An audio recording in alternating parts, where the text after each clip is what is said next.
Hello, today I'm going to make pizza with very easy pizza dough and with one of my favorite toppings, which is roasted bell peppers. And this is all that I'm going to use for that recipe. For the dough, I'm going to use some all-purpose flour, some salt, some instant yeast, some olive oil, and some dried oregano. This is actually optional. For the topping, I'm going to use 3 bell peppers. I usually like to use a mix of red, yellow, and orange bell peppers, or capsicums or sweet peppers.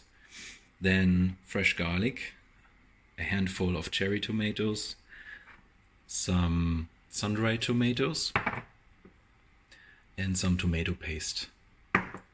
And for the cheese, I'm going to use 200 grams of pre-shredded mozzarella and half of a block of Emmental cheese, which should be about 180 grams. And this is the equipment that I'm going to need for all of this. You are going to need a mixing bowl, another small bowl to add water to this, a box grater for the cheese. I like to use a kitchen scale, but you could also do without, I guess. Then a hand mixer with dough hooks. Then a small dough roller, or however you like to roll your dough, a garlic crusher, and a pan frying spatula, and some pasta tongs. And these are really useful to move the pan fried peppers onto the dough, and a cutting board and a knife. Okay, so now I'm going to make the dough, and this comes together really easily. So for the size of my sheet pan in the oven, I figured that 250 grams are the ideal amount of flour. So I would end up with a nice thin layer of dough and crust in the end. But I think you need to adjust depending on the size of your pan. So in this bowl, I've got 250 grams of the all-purpose flour, half a bag of the instant yeast, a little bit of salt, a good pinch of salt, and some dried oregano. And I'm going to add a healthy pour of olive oil to this. And a general rule of thumb for me is to add about half the amount of milliliters of water of the amount of grams of flour that I have used. So in here I have about 140 milliliters of water. I'm going to start with 120 milliliters, which is about half the amount for the flour. And then I'm starting to knead the dough until I see what the consistency is like, and then I might add a little more water to that. So let's do that now. Okay, here you go.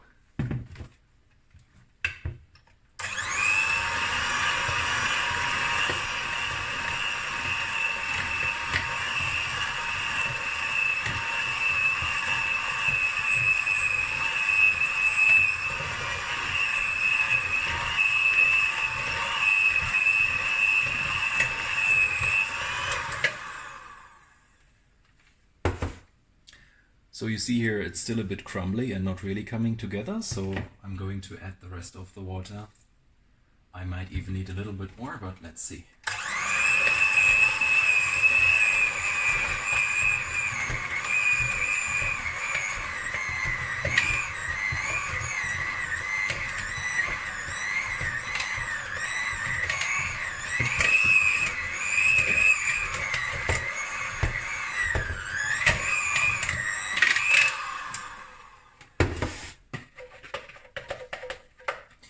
Okay, so this is actually the kind of consistency I'm looking for. So you should be able to just roll the dough, and it's slightly sticky, not too wet, and this is actually perfect, I think. So I'm going to cover this with a kitchen towel for a minimum of 15 minutes. The nice thing about this dough is that you can be really spontaneous about it. Of course, it's better if you let a pizza dough rest for 24 hours or even longer, but this one you can use after a minimum of 15 minutes and it works absolutely fine.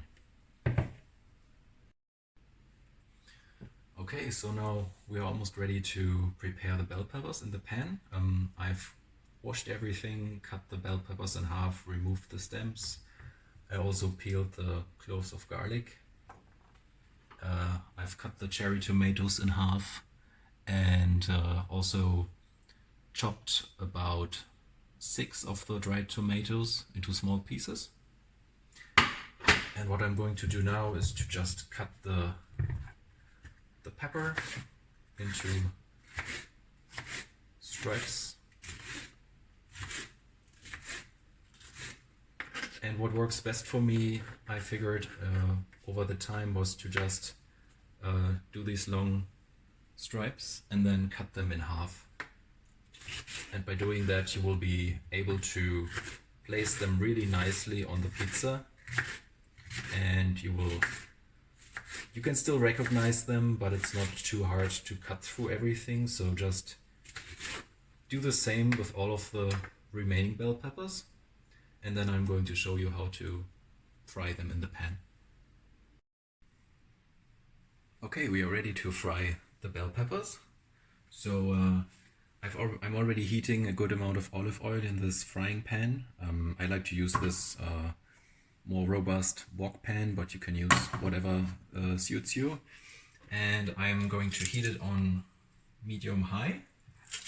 I'm just adding the garlic.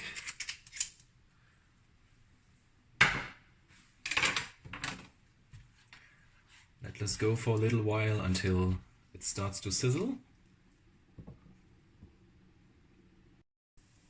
Okay, now we are good. You see hopefully here that the garlic is sizzling. So now I'm going to add all the bell pepper. So this is how it looks right now.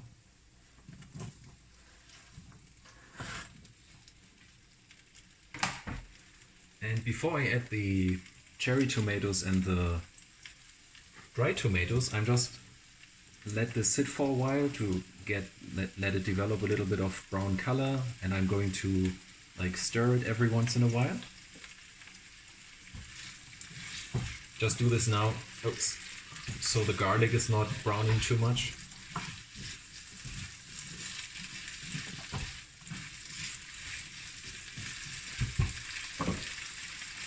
But basically you can keep this going on pretty high heat for about a couple of minutes before you add all the other ingredients.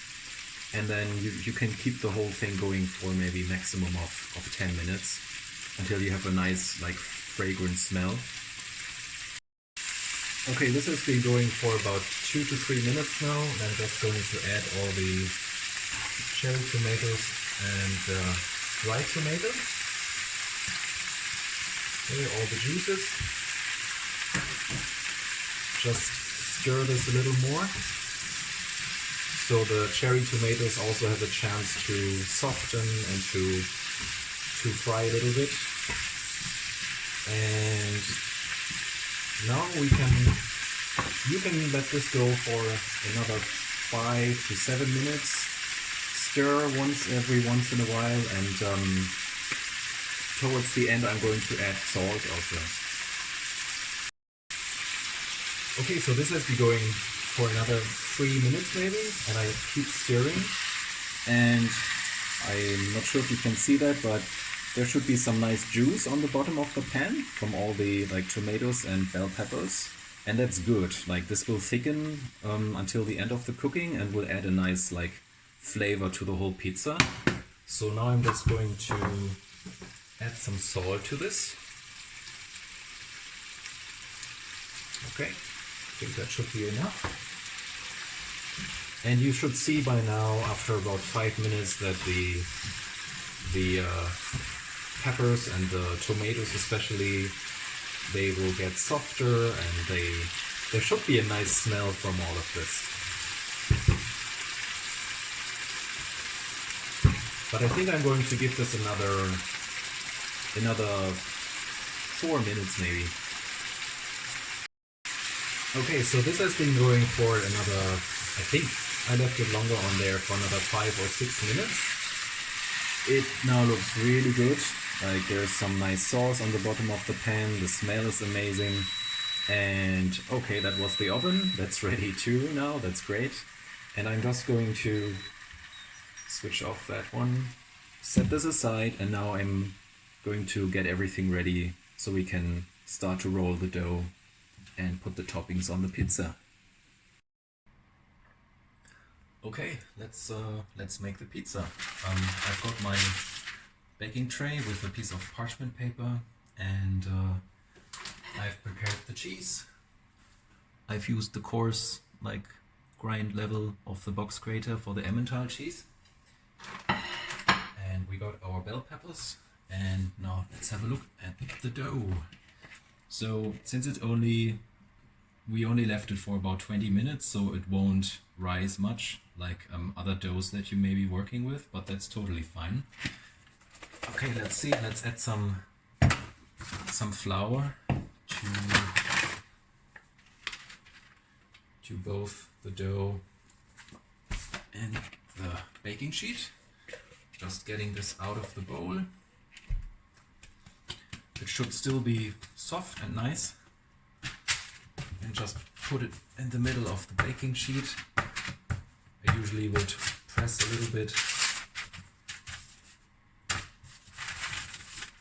Maybe turn it around. And now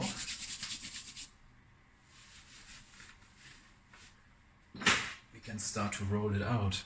And what I am usually trying to do is to not start from right in the middle, so there's still a little bit left that you can work with, because at the end there will be usually there's a little bit more dough towards the edges, no matter what you do, but you will figure it out. I mean, it takes a little bit of time, but this dough is also not very resistant. If you work with other doughs that have been risen for a long time, that there's much more gluten in there, so they will be very resistant, but this one is really easy to knead out.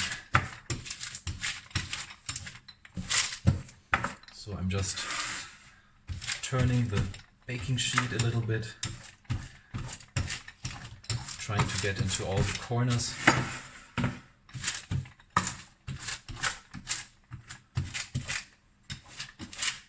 Okay, this works pretty well.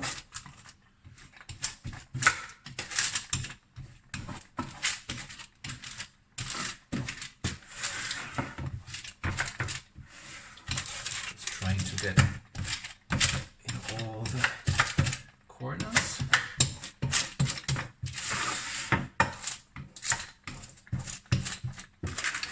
And you will see that this is exactly the right amount of dough for this sheet to achieve a really nice and thin crust, which is not too thick. Okay, so I really like these small types of dough rollers.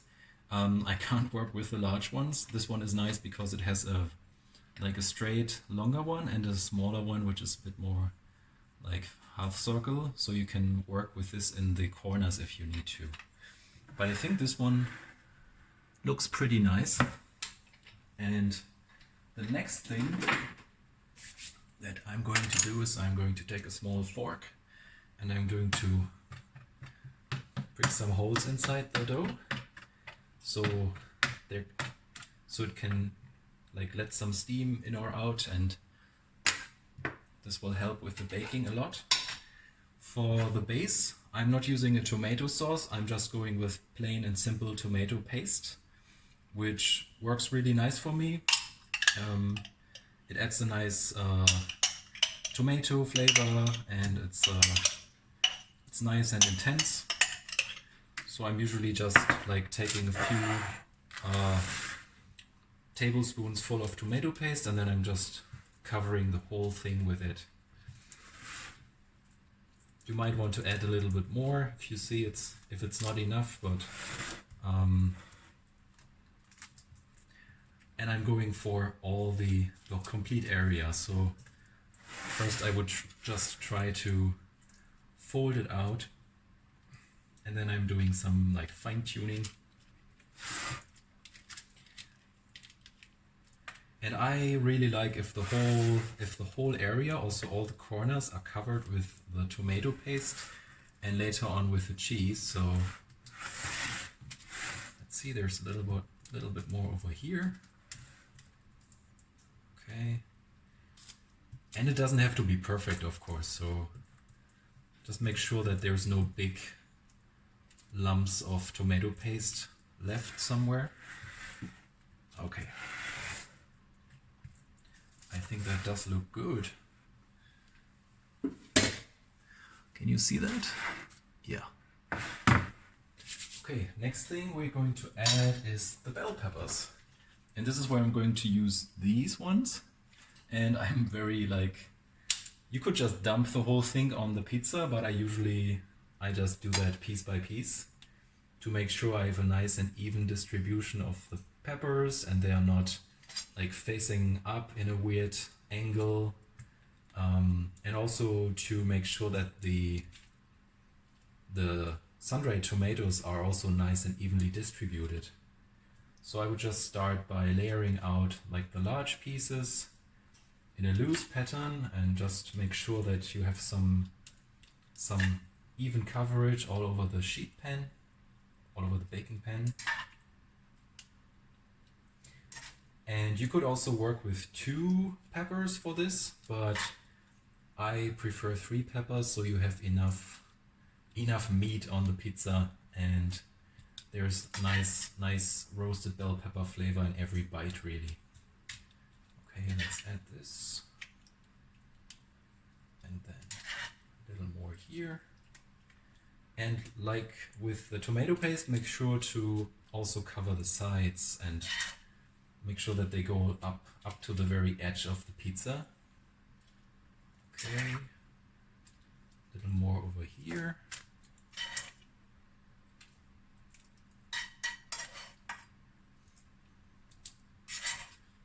And you can also add all the good juice from the pan on top later on. Okay, yeah, this looks really good. All right.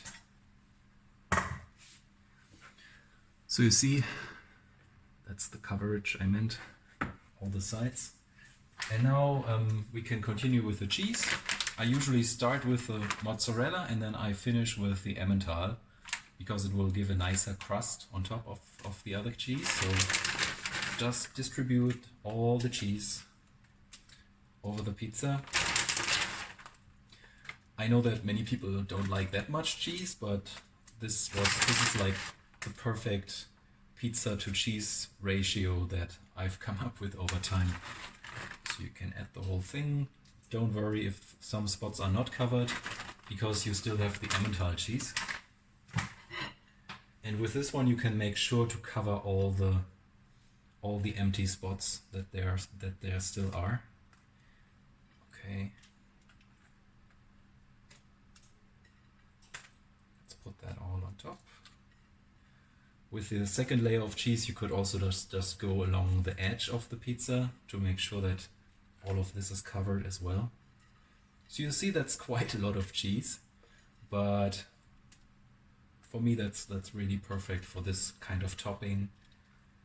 Let's put this on top and the rest can go over here. So this already looks pretty nice. What I like to do in the very end is just to smooth out the cheese to the sides to make sure that all the edges of the pizza have enough cheese, or if I see any like spots that are not yet covered, I will just move it around a little bit. And that's pretty much it. So I will put this inside the oven for about 15 minutes, but we are going to check back on it to make sure that it's not browning too much. And I will put this on the lowest possible level in the oven so it will get as much heat as possible.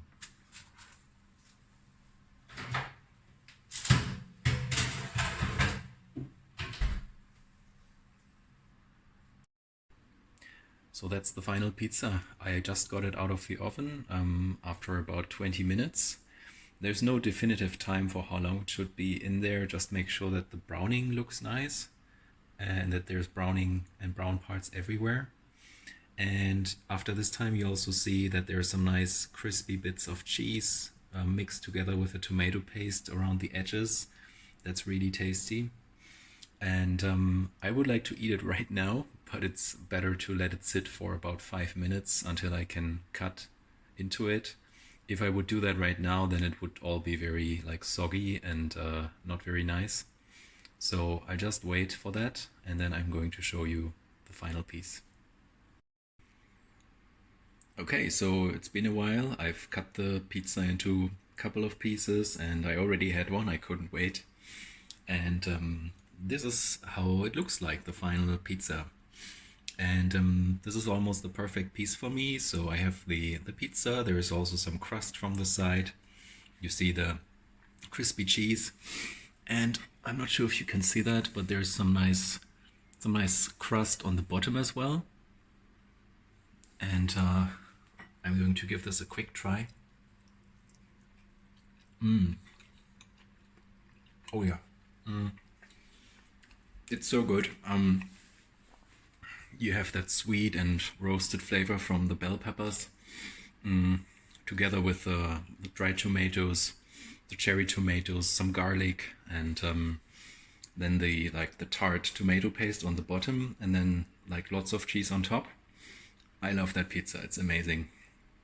And also, the amount of time in the oven is usually like a perfect balance, so you will get some nice browning on top, but also some crust on the bottom. And as you have seen, it's very easy to do, so I hope you try it as well. It's very worth it, and it always comes out really nice like this.